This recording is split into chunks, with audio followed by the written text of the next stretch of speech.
Danny watches a lot of television and movies. John does not. Listen in as she tells him about what she's watching, and he tries to make sense of it all. Welcome to Watching My Stories with Danny and John. Hello, everyone. Hi, everybody. Welcome to Watching My Stories. I'm Danny. And I'm John. You are? I am. Still? Have been all day. After all this time? Yeah. Try as I might. Still me. Welcome back. I think it's been over a month. So last time we did say it was going to be a while. We have been busy packing and packing and packing. Some of us have. That's true. Some of you have. Some of us have. So we're doing this on an odd Friday night. You okay over there? Yeah, sorry. I'm just adjusting. On a Friday night, because that way tomorrow I can pack all this equipment. Mm-hmm. And we are out of California in just 3 weeks. Yeah. And we will be back on the East Coast. Yep. In June. But we are still in the process of waiting for a house to be built, so we probably will not be doing a podcast until August, I would say. We don't know exactly when the house is going to be done. But it's on our list to do right away when you get into the house, though. Well, we have to wait for everything to arrive. And, well, you know. So Details, I'm going to say August. Probably. So because of that, what we're going to do today is after John's joke corner. Here he goes. I'm going to talk about everything I have been watching in the last month or so. We've caught John up on a couple things that we're going to talk about. And then instead of an actor's corner, I figured I would watch all the other things that I'm currently watching that'll be finished in the next couple months, so that everyone can, once they're done watching the things I talk about, they can also then join in and watch the things that I'm currently watching. I didn't understand any of that. But I just now realized you didn't ask me to come up with anybody, so. That's right. There's a reason for that. So I'm just happy to be here. Jump in with... He's not going to be able to get through it. No. We're going to jump in with John's joke corner. Oh, boy. And I just learned this one about about 5 minutes ago. Yeah, so you're going to do it wrong.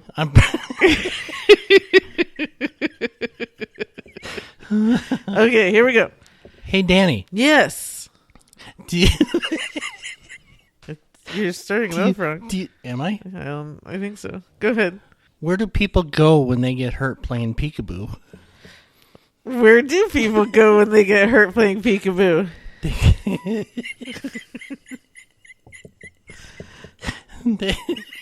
Oh, no. They go to the ICU.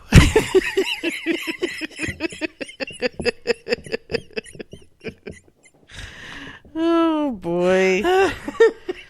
It's a good one. It's a classic. Oh. Okay. All right. Any others? I'm coming down off a high now. That's it? Oh, that better be all. Okay. Yeah. Well, then let's get into... And I just want to say thank you for that, because that was in a video you sent me. Yes. And I had kind of a tough afternoon at work. So that was a really nice pick me up. So yes, thank you very much. You're welcome. I'm glad you can be so entertained. Yeah, it probably wasn't nearly as funny as I made it sound, but I find it funny. Oh, no. You gotta stop thinking about it. Oh, okay. Okay, so weirdly enough, I have not watched any movies. I have no movies to talk about.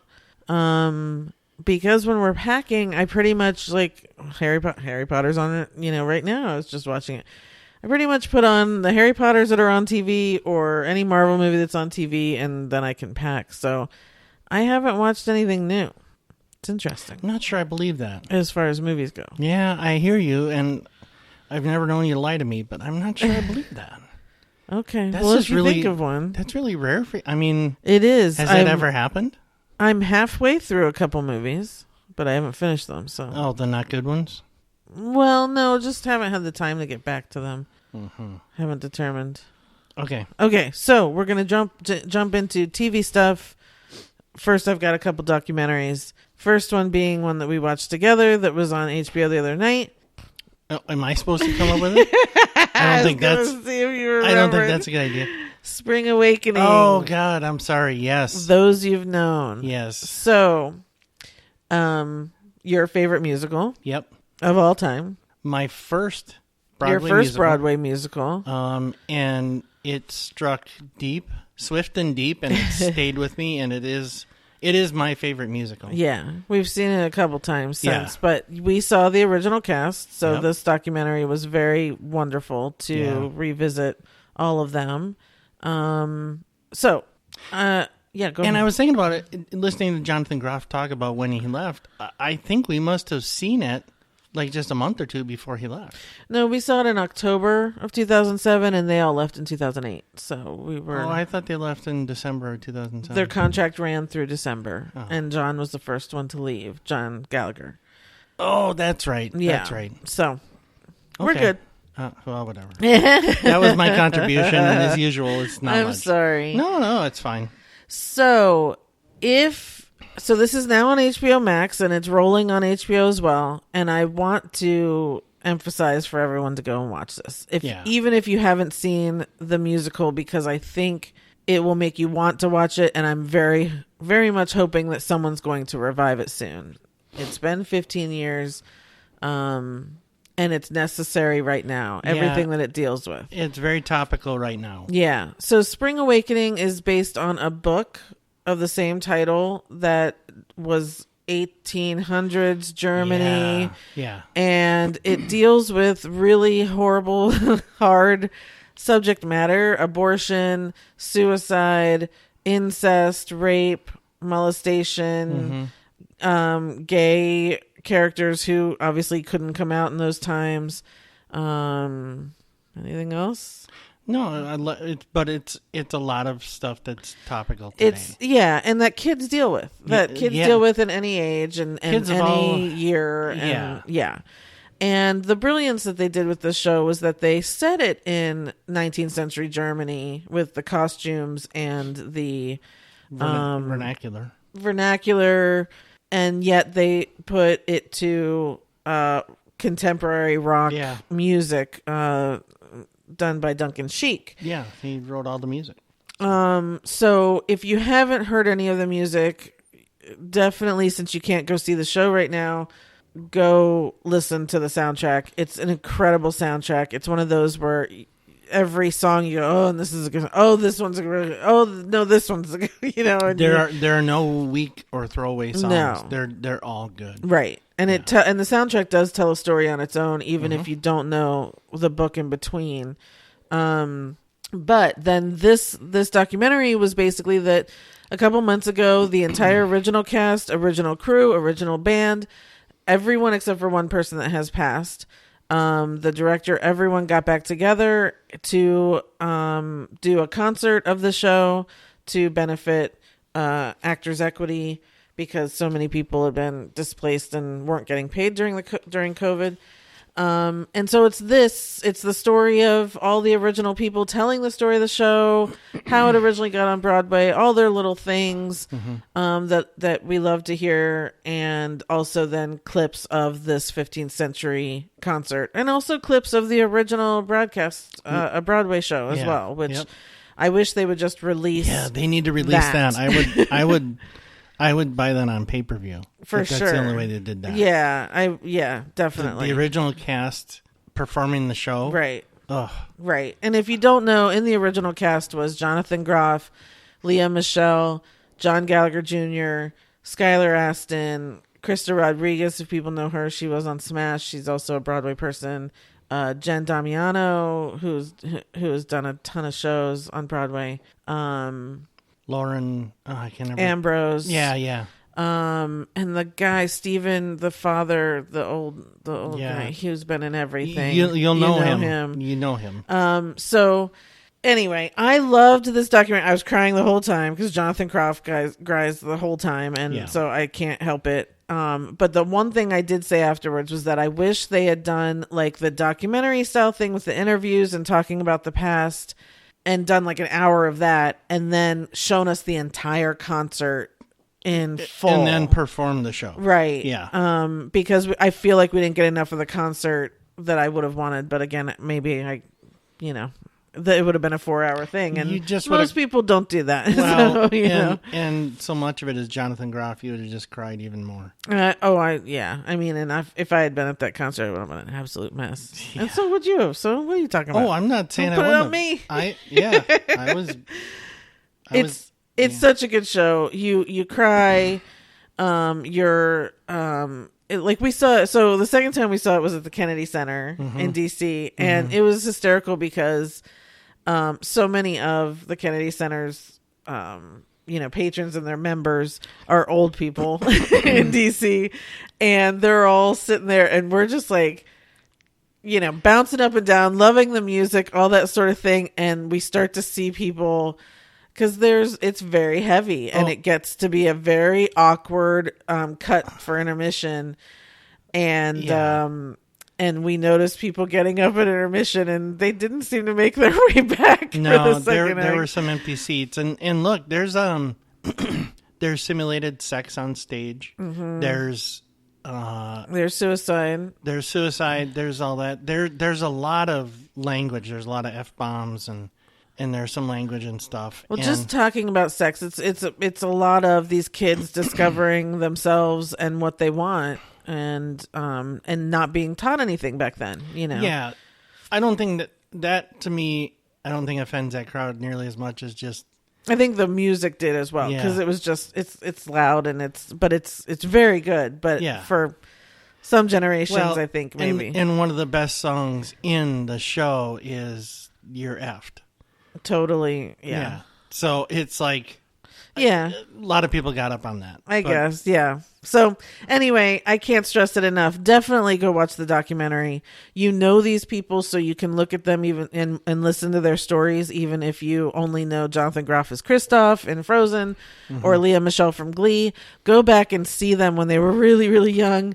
And they were doing this show, and you'll enjoy it, and hopefully you'll get hooked on some of these songs, and so you'll go get the soundtrack, and then when the show comes around, anywhere near you, you can go see it. It's definitely worth it. 100%. It's can't recommend. Wonderful, yeah. So that is on HBO Max. It's called Spring Awakening: Those You've Known. All right. The next documentary I'm going to talk about is on Netflix. It's called Marilyn Monroe, The Hidden Tapes, I believe. I actually didn't look up the whole thing. So guess they weren't hidden very well. Yeah, well, again, if anyone knows, I am a Marilyn Monroe fan. I think it's safe to say. Oh my God. What? I was, just because of what we've been talking about lately, just until you said that you were a fan, I was thinking Marilyn Manson. Don't even. And when you said a fan, I'm like, what? Wait a minute. Did I discuss that documentary series on here? From Evan Rachel Wood's documentary about Marilyn Manson and the torture? I think you did. I don't know if I did, but if you haven't seen that, that's on HBO Max.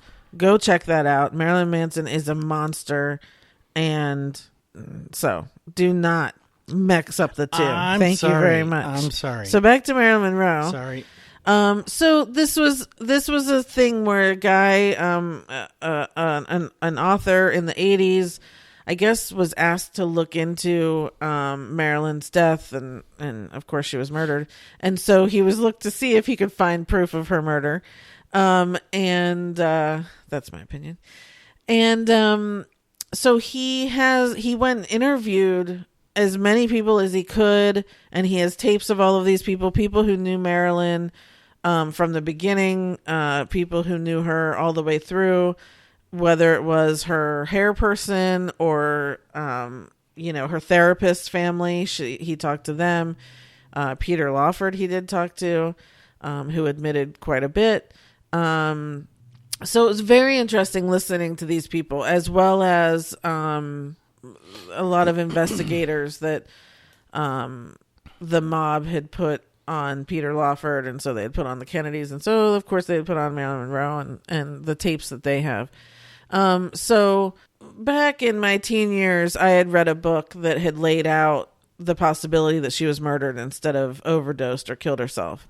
And I've hung on to that all these years because the Kennedys were involved, and that's always just been my take ever since I read about it. Mm-hmm. And this documentary backs that up a lot.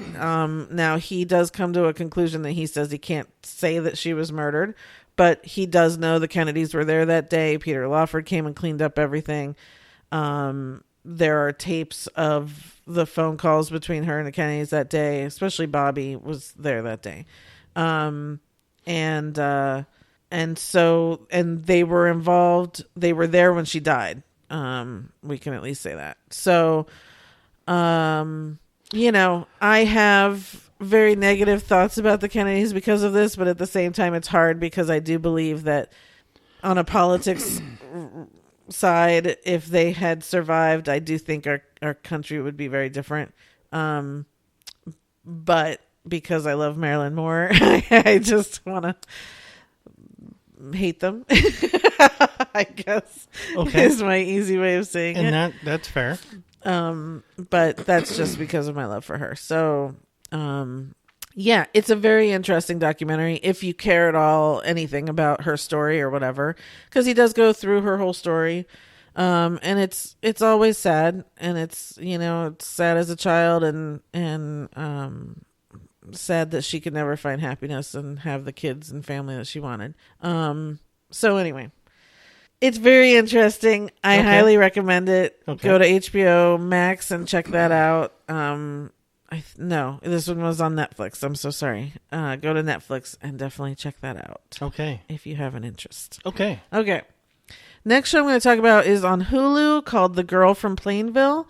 This is the series with Elle Fanning that documents the whole Michelle Carter story. She's the girl who was involved with Conrad Roy, who was a depressed young man who ended up killing himself, and she had been texting him to kill himself.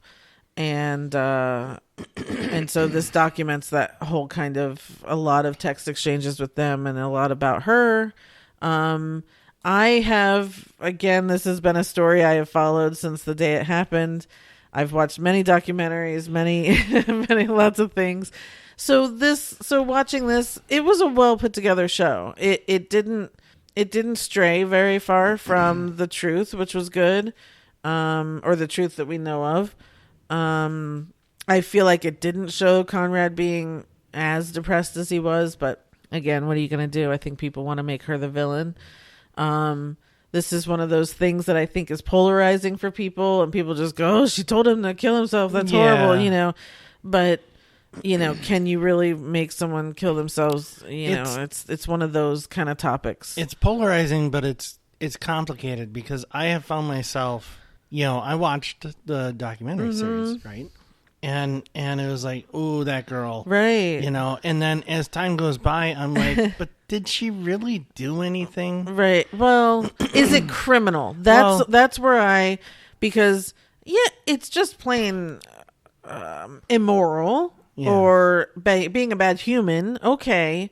But is it criminal? Because my stance I've kind of taken lately with this is if that we could convict her, which we did, and she served her time, then what about all these kids that are killing themselves because they're being bullied?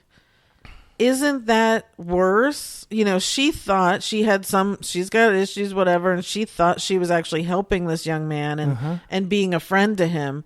What about someone that's actually bullying a kid to the point where they kill themselves? Yeah. Why aren't those kids getting that to me prosecuted? If this is or persecuted.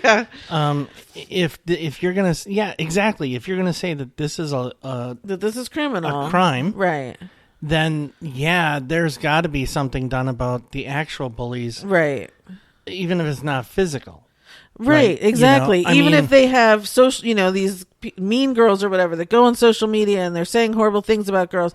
I mean, to the point where someone kills themselves. To me, that should be criminal then too. Well, so that's where I want to know. How about the classmates that do it in person? They may not touch you, of course, but they're saying these things to your face. Of course, that's even worse. To me, it's all to me. Bullying is worse than what she did because she didn't bully him into this. No. And so if that's where we've drawn the line now, then I want to start seeing those things happen. I mean, for a long time, she was saying, no, don't do it. For years, she was against it. I think she finally came around to, I don't know, I'm not her. I'm not a doctor, but it seems to me, I can see making this leap. Look, this guy was depressed, and suicide is a complicated thing. It's not a cut and dried to say, oh, how selfish or whatever. Right. Look, if somebody can actually do that, they have so much going on that we don't know about, that we can't process like they do, and that sort of thing. And, I don't know. I don't want to say anything controversial, but I can understand. I can see somebody getting to the point where they've spent a year saying, no, no, no, no. And then maybe she just realized that this is where he was. Right. He needed this. Right. It was never going to get better. Whatever she said in her head to finally come to... Right. Let me just support him. Okay, fine, do it. Right. But at the same time, she did bug him about it a lot. And their motive was... what they claimed her motive was is that she wanted to have friends. And that by telling these friends she has this suicidal boyfriend, they all did kind of start to gather around her. And so she thought, well, if he actually kills himself... well, then I'm really going to get friends out of this, right? So that was their claim. And the thing that I think is interesting is she got out of prison 2 years ago. Mm-hmm. Before she went in, she was out for 3 years. We've never heard from her. She's never done an interview. Her family's never done an interview. Right. If she wanted attention, or if she was that messed up or whatever to get attention, then what's stopping her now from coming out and truly telling her side of the story? Mm-hmm. It's very interesting to me because we don't usually have that kind of thing. Normally they're out there and we see everything and they talk and, and this girl's never talked. No. So it's hard because you do find yourself going back and forth, and I'm not totally on her side at all. I'm just saying that it's complicated. It's very complicated. Yeah. And so if you haven't watched, the documentary, which I think is called I Love You Now Die. I could be something wrong. Like that, yeah. And then this is called The Girl from Plainville on Hulu, which does give you a good insight to it. So I would watch this and then you can go find the documentary as well. There's also datelines about it in 2020s and all that sort of stuff too. So definitely check it out. This was good. Elle Fanning was very good. I liked her a lot. Sure. Okay. Next thing I'm going to talk about is The Thing About Pam. This was on NBC, so now you'd find it on Peacock. This was with Renee Zellweger. Renee. I can't do it. Wow. Renee Zellweger. This is also a true crime story that Dateline took on. Then they did a podcast called The Thing About Pam. I listened to that, and then of course I watched this. This show they kept it kind of comical because Pam was a very comical serial killer. Like, she just was this kind of crazy woman, and as far as we know, she's killed 3 people and in horrible ways, but they did it very light. Like, the podcast was not so light. The podcast definitely dug in deeper and talked to people. But in this kind of way that they portrayed it, they made it a little more light, for sure. And maybe that's because it was on NBC, They made a serial killer light. Yeah. Okay, so what you're saying is the character in this particular portrayal, this was done lightly versus... It's done lightly, but it's very much her. Okay, when you say that, are you telling me that the woman Pam in real life... was just a housewife, not housewife, but she was just this... like, everyone thought she was the nicest woman in the world. She was funny. They thought she was funny? No, but it's just... You're not understanding what I'm saying. I don't really know how to say it. Okay, but, okay. It's because of that. It's because she would like when she went to go testify at one point, she kind of danced to the thing. When she's testifying against someone who's being tried for the person she killed. And so she just dances up there because she just knows she's, you know what I mean? Like that kind of thing. She was so cocky and so arrogant and so sure that she was never going to get caught. And so she just kept living this weird life of like being this normal housewife, even though at times there was that glimmer of evil that everyone could see. You know, it's weird. And So- she was just a weird, crazy lady. So from time to time, she get bored in her life and she go kill somebody. I mean, No, it was all about money.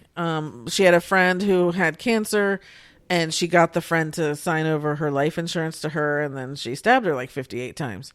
So then she got that money. I'm And sorry, they didn't connect the dots that the woman signed her life insurance over to somebody. Well, she had told this great story that the husband was abusive when he never was, and everyone believed her because everyone said Pam's nice. Pam's the nicest person in the world. Like she would help this woman all the time, and she said that the life insurance was signed over to her to give to the daughters, and that the wife wanted her to do it because she didn't trust the husband. Well, Pam kept the money, and the girls had to take her to court and sue her.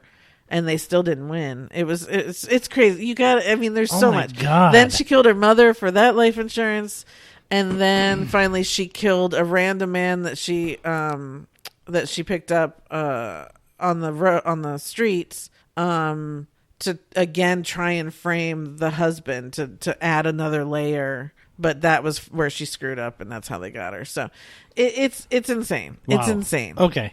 Anyway, the thing about Pam, Renee Zellweger was amazing in this. She did such a good job of portraying this woman.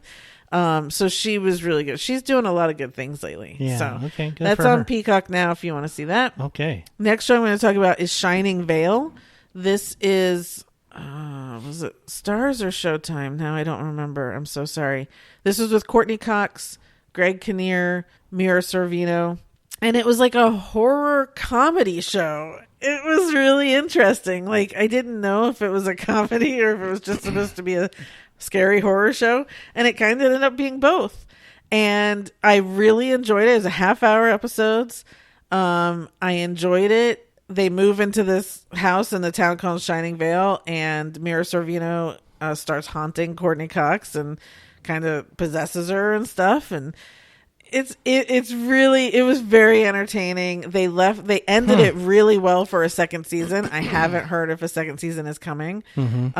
So, you know, I enjoyed it. It was fun to watch her do something. Greg Kinnear is aging backwards. I think him and Paul Rudd are drinking the same thing. I was just thinking, I haven't seen him in a long time. Yeah, he looks fantastic. It was entertaining. It was good. It was good. There's a lot of like layers to it and fun, you know. So yeah, so I would recommend that for sure. Shining Vale, because again, it's half hours. It's just like there's so many serious shows that it's nice to get some, you know, lighter things. Yeah. All right. Okay. Next show I'm going to talk about is the last season of Blackish. It ended. Yeah. It makes me very sad. Yeah. Very, very sad. They did it really well though, and I really liked the way they ended it, where like they sold their house. They decided to move to a black neighborhood, which was kind of the whole point of this living in Sherman Oaks, was them standing out, you know, and after 20 years of being there, they still stood out, you know, and so they're like, let's go to a black neighborhood where we can, you know, just kind of be in the black excellence of everyone around us and stuff. And so it was interesting because to say goodbye to the house and the kids saying goodbye to certain things and making changes, and his parents took off on a trip, and it was like everyone was kind of going to a new chapter, and it's very interesting. And but I was a mess. It was really, I mean, the last like 3 episodes I was kind of a mess because it was different people saying goodbye or whatever. And I loved this show. I watch it every morning. It's on Freeform in the morning, and I still watch it. It's one of my favorites, and it will be forever. As long as I can keep watching it, I will. It's one of those that is a staple for me. And there aren't a lot of sitcoms like that now, you know, that to me I still will want to watch in 20 years, and this will be definitely one of them. And I'm just glad that Anthony Anderson is now on Law and Order, and I still get to watch him. and everyone else will fall somewhere else too. Mm-hmm. So that's Blackish. If you never watched it, I believe the whole thing is on Hulu, like the whole series. Yeah, if you missed it, go back and watch it. It's really one of the best. Mm-hmm. Yeah. And then I realized I had never talked about How I Met Your Father on here, which ended like 2 months ago. Wow. Okay. But I wanted to talk about it because I loved How I Met Your Mother, even though now it kind of, it doesn't age as well. The Barney thing doesn't age as well. Mm-hmm. But How I Met Your Father is with Hilary Duff and good. It's a good cast. I know a lot of them, but it doesn't sit right. It's a little too hokey or something, and it's a little too Kobe Smulders was on the finale, which was kind of cool as Robin Scherbatsky, but I don't know. I'm gonna keep watching it just because, but it's also like, God, haven't we lived through this already? And it's not as clever, where right. How I Met Your Mother would jump years ahead, and then they'd have these Easter eggs that would come and go and all that. They aren't doing any of that in this one, and so it's a little just a straightforward laugh track, will they, won't they thing. And I'm a little. I like all the characters. They gave these characters some good backgrounds and things, but I'm still just like not. It hasn't, I don't know. So we'll see what happens with the next season, and I'll go from there. It might not last, so we'll see. Okay. Next series we need to talk about, another one that's ended, Grace and Frankie. Oh, yeah. So on Netflix, Grace and Frankie with Lily Tomlin and Jane Fonda and Martin Sheen and Sam Waterston. Mm-hmm. We've watched this since the beginning, and now it's over. We watched the final episodes just this weekend, and I liked the way it ended. There's going to be spoilers in here probably, so if you haven't watched it, just skip ahead. I liked, I kept thinking as we were getting close to the end, like, how depressing are they going to make this? Right. And then they chose to do the other way, and I thought, good. I'm glad for that. Yeah. There would have been some obvious choices the way they set it up. Yeah. But they didn't play into any of those. So as you ended before it got sad. Yeah. Before it got too sad, really. Yeah, we stopped watching them before anything bad happened. Yeah. So spoilers. Okay. So we haven't talked about this. Right. I'm not even sure that was intentional. I just I liked the show. I really liked the show. I love Martin Sheen and Sam Waterston. I really like Lily Tomlin, Jane Fonda. Yeah. And I like their kids. Mm-hmm. All the other, cast members were great. And I haven't heard, because we did see that June Diane Raphael has written like a spinoff for Bianca. I think it feels like it would need to be Mallory and Bianca, because they kind of left going together. Yeah. But I haven't heard like if it's been picked up or anything.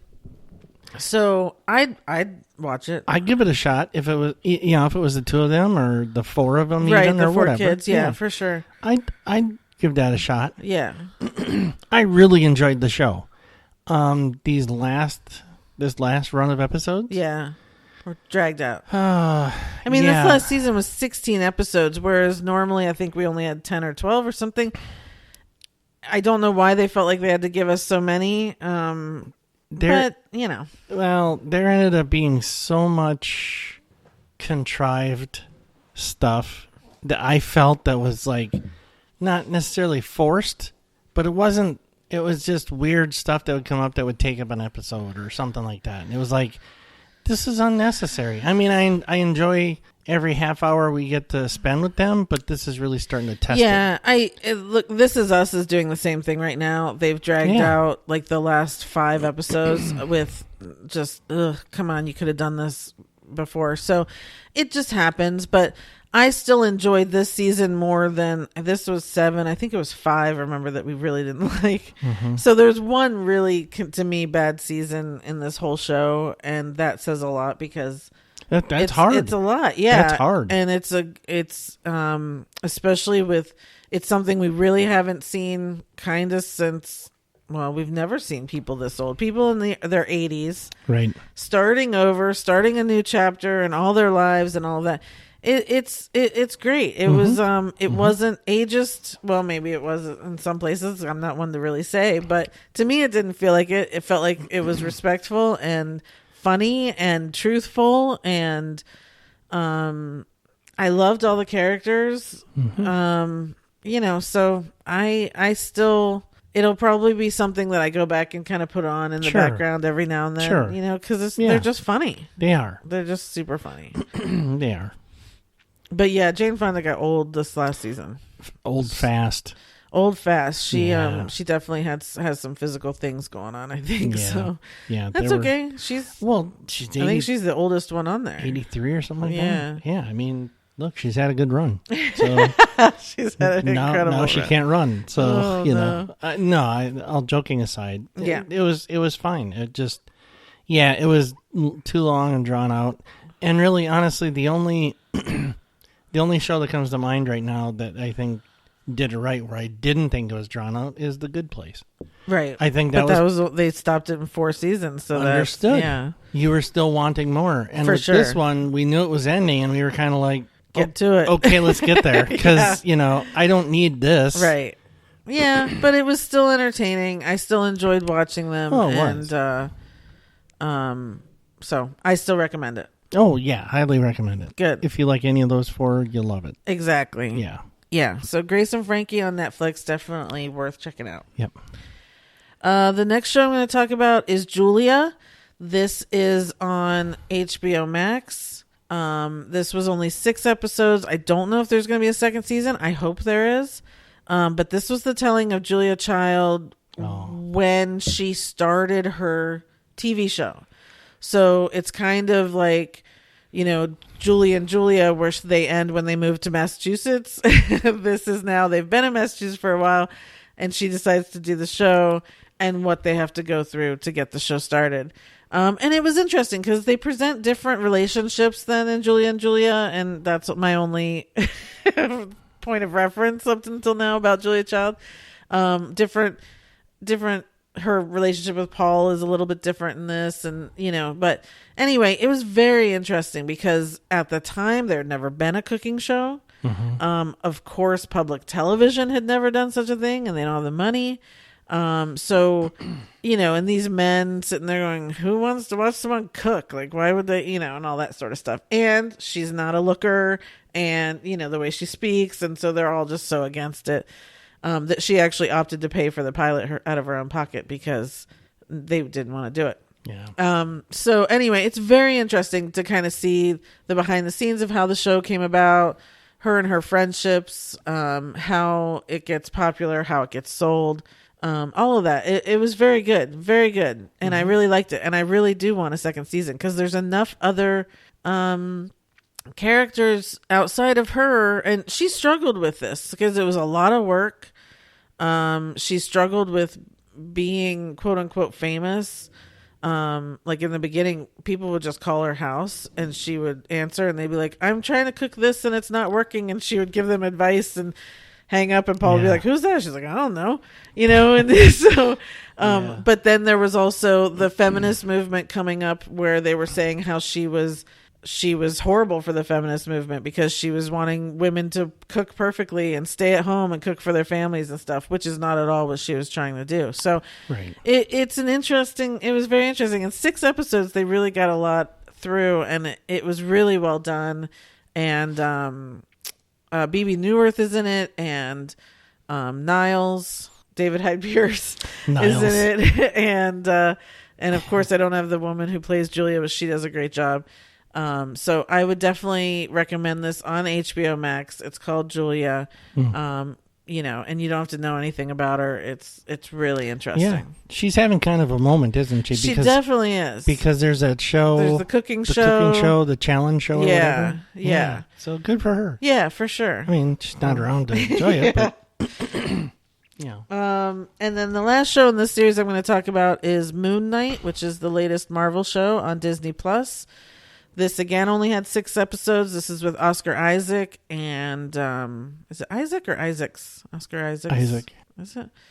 And Ethan Hawke, who is just fabulous, and Oscar is so good. And ever since, like, I've always liked him, but when he did SNL a few weeks ago, he was so good that kind of really raised my hat. And now on this show, he's amazing. So the Andrew Garfield effect. Not yet. No, he's not on the list yet. Andrew Garfield is at the top of the list right now. We'll get to him in a minute. Andrew Garfield, if you're listening, you can do no wrong. That's right. We'll get to that in a second. So Oscar's really good in this show. I mean, if nothing else, because the story is very involved and deep into Egyptian mythology, and I'm still not sure what the point of it all was, but because of him and what he does with his characters, he's amazing. And I'm not sure how this is going to fold into the MCU, if it does at all. It's really going to be, they just said there's not going to be another season. So, is his character going to carry on into any of these movies and we'll see him there? I don't know. It was interesting. It was a very different vibe. It was very dark. And I'm not sure why we had to be told the story, but I'm just going to hang on because I know Marvel knows what they're doing. Well, yeah, I mean, if he's not going to show back up in anything, this seems like kind of a weird little thing to do. Yeah. So I'm sure there's something hanging on, but I wait and let them tell me the story when they get around to it. So, but if you like the Marvel shows, it's definitely worth checking out because it's just as smart, just as well put together, just as, great quality and all of that. And Ethan Hawke, I mean, hello. And learn from my mistakes. Look, even if you think, I'm not going to like that, or you don't think you like that Marvel show, just watch it. Because you do. Right. You will. Yes. Yeah. So that's Moon Knight on Disney+. We will now transition into where we've caught you up on a couple things, and that goes into the Loki show because I finally got you to watch Loki. Same thing. Yeah. You loved it from the very first episode. First episode, I was hooked. Yeah. The first exchange between Owen Wilson and Tom Hiddleston, I was hooked. Yeah. For some reason, I really liked that dynamic of those two. And it just carried through for the whole thing. Right. Yeah. Even spoiler alert. Okay, so a couple spoilers here. Even the part where it appears Owen Wilson got banished or killed or whatever that is. Yeah. I was like, no. Pruned. No, he's not. He didn't. He'll be back. He's somewhere. He's hanging out for a bit. Yeah, and Loki's one of those. So Doctor Strange in the whatever Universe of Madness, Multiverse of Madness came out today. And this is one of the ones that Loki's one of the things you need to see to kind of understand the backstories to the multiverse. Yeah. As well as WandaVision. And I've been told a few episodes of What If, which also makes sense to me. And you haven't seen that yet. Not yet. But yes, if you have gotten through Marvel movies and you enjoyed them, but then you have loved WandaVision, you've loved Captain America, Winter Soldier, you've loved Loki now. So you're just going to watch all of them and just learn your lesson. And look, to find out that Loki is getting the second season, that made my week. It did. Because I didn't even know that. I thought it might have been a one-off again. Right. But to find that, I was like, okay, well, I'm there. Yeah. Whenever that happens, I'm in. Yeah, totally. Very cool. Yeah. So we caught you up on that. And I also forced you somewhat to watch Schmigadoon on Apple TV, which I spoke about months ago when it came out. Isn't it Schmigadoon? Schmigadoon. What did I say? Schmigadoon. You did. Oh, sorry. So this is on Apple TV. This is with Cecily Strong and Keegan-Michael Key. And it's a farce thing on all the old-timey musicals like Oklahoma and Brigadoon and even into Sound of Music. And I mean, you can go, when you really know these musicals, you go through and you see all the Easter eggs that they're doing. Yeah, just think of classical musicals. Yeah, Carousel and The King and I and, I mean, anyway, so I got you to watch that. What were your thoughts on that? I ended up really enjoying it. I really did. It's fun. It's fun. Fun. That's exactly it. Look, you have to suspend belief for a little bit. Of course, in the but you do with kind of most musicals. Well, so. you do, but especially back then. Yeah, but I mean, basically go from the mean streets of New York into this fantasy land in no time. But whatever. But look, for what it is, I enjoyed the heck out of it. Yeah, I really did. And the songs were freaking catchy. All these original songs that almost spin off of songs we know. And the other day I was putting away a can of corn and I started thinking corn, putting like I started it to myself. Oh, it's crazy how these weird little songs created for this show will stick in your head and come back to you. And there's great cameos. There's Dove Cameron and Aaron Tveit, and Martin Short is a little leprechaun in it. And who else am I missing? Kristen Chenoweth and Alan Cumming. Mm-hmm. What's his face from SNL? Oh, Fred Armisen? Yeah. And somebody else.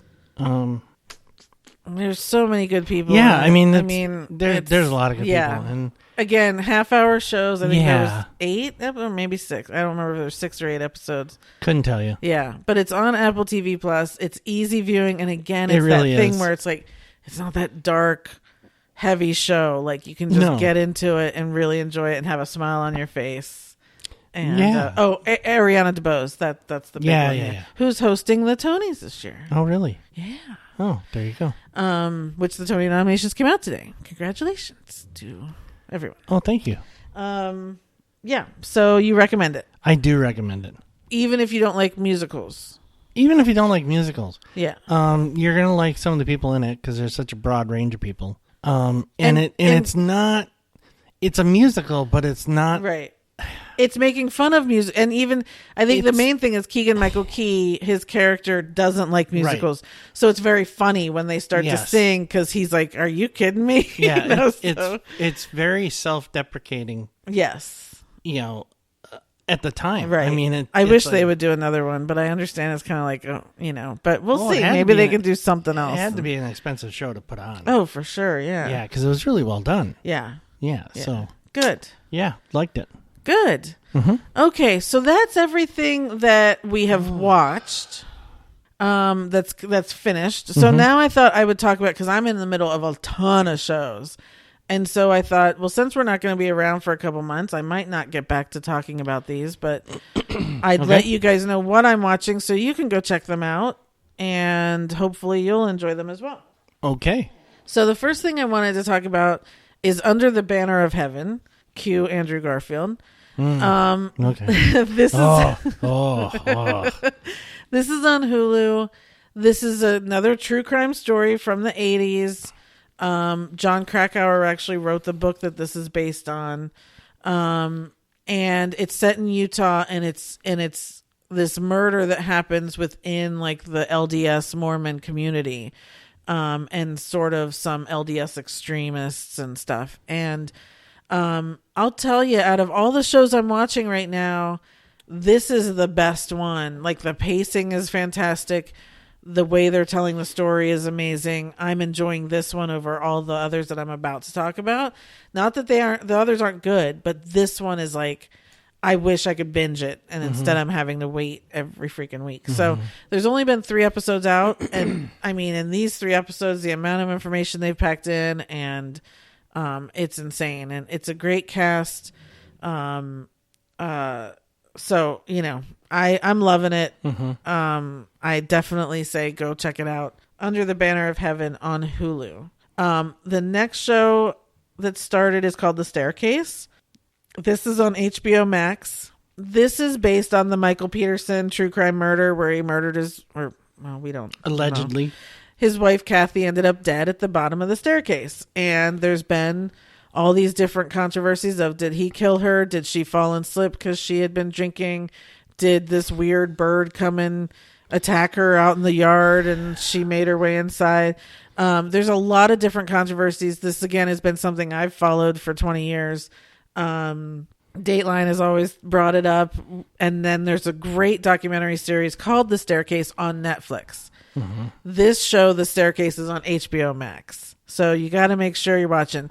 This show stars Toni Collette and Colin Firth and Patrick Schwarzenegger, which I had never seen him in anything. The kid was, he plays one of their sons, and I'm watching and I'm like, who is that person? Because he's kind of cute. And I looked up, I was like, Patrick Schwarzenegger. Wow. He looks much more like a Kennedy than he does like a Schwarzenegger. So, but anyway, I'm 3 episodes into this. That's all they've released so far. And first off, Colin Firth is doing an amazing job. Michael Peterson has a very strange voice and a way of his voice is very distinct, and he's doing an amazing job of copying his voice. Parker Posey's in this. She's doing a great job on the ADA that she plays. And I'm so familiar with all these characters that it's like when they bring a new one in, I'm like, oh, okay, they did a good job with that person. It's like, it's crazy. But what I will say is at least after these first 3 episodes, the documentary is better. Okay. It's a little slow for some reason. It's feeling, and for someone, maybe it's just because I know the story. I don't know, but it's feeling very slow.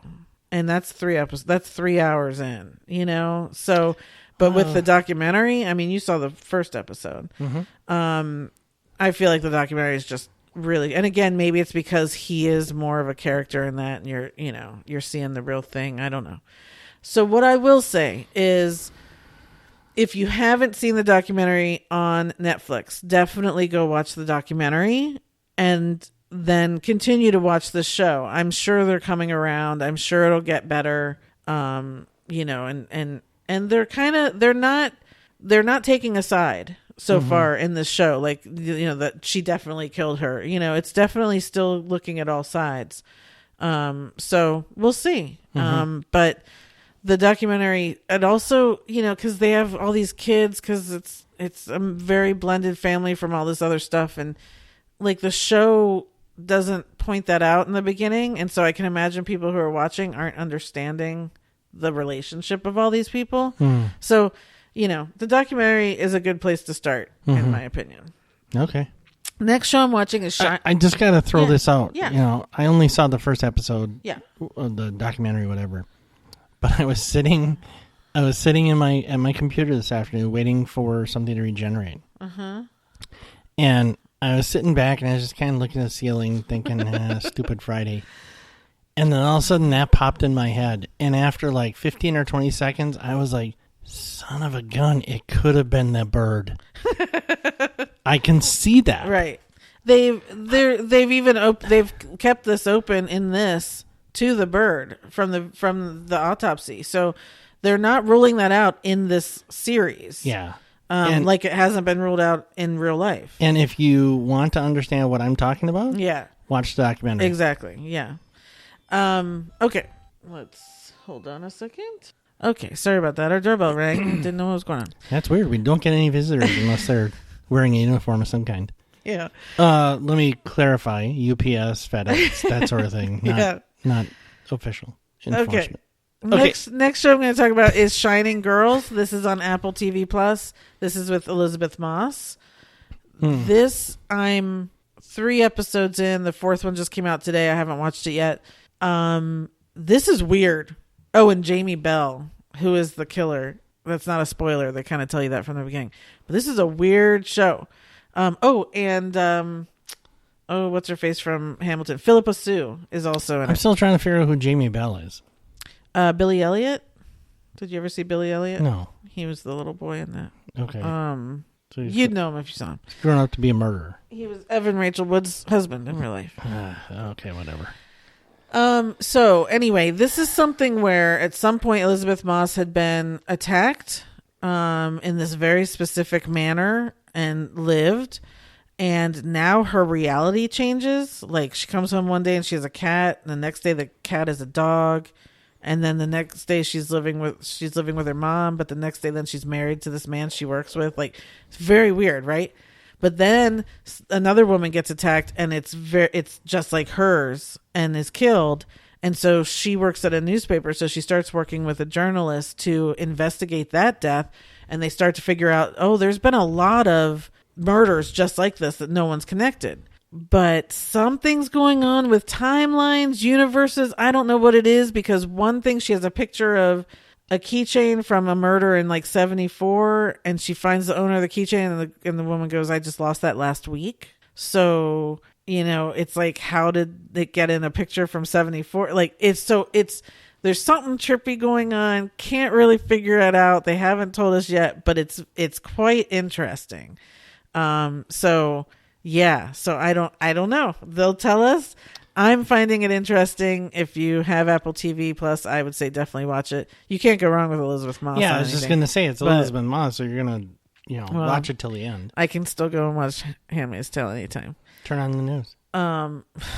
Yeah. So anyway, moving on. Next show is The First Lady. This is on Showtime. This is with Viola Davis as Michelle Obama, Michelle Pfeiffer as Betty Ford, and X-Files chick as Eleanor Roosevelt.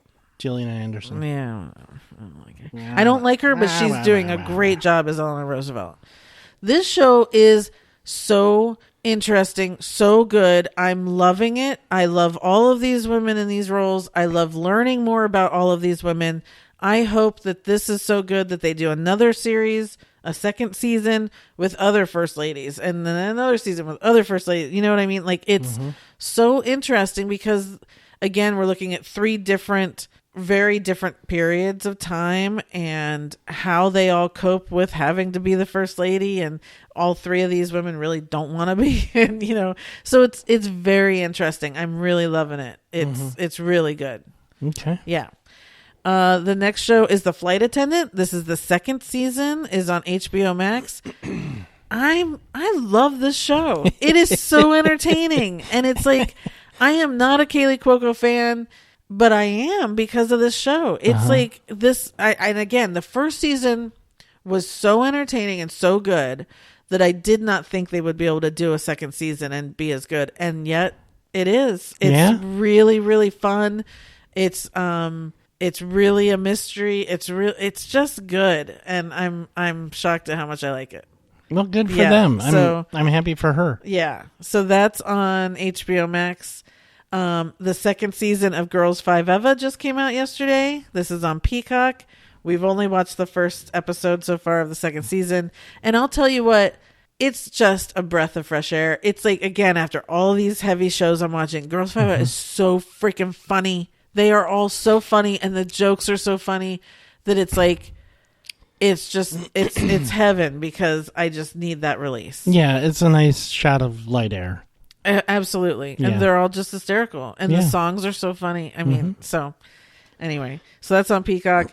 And then the last one, I've only seen one episode because that's all they've aired, is called I Love That For You.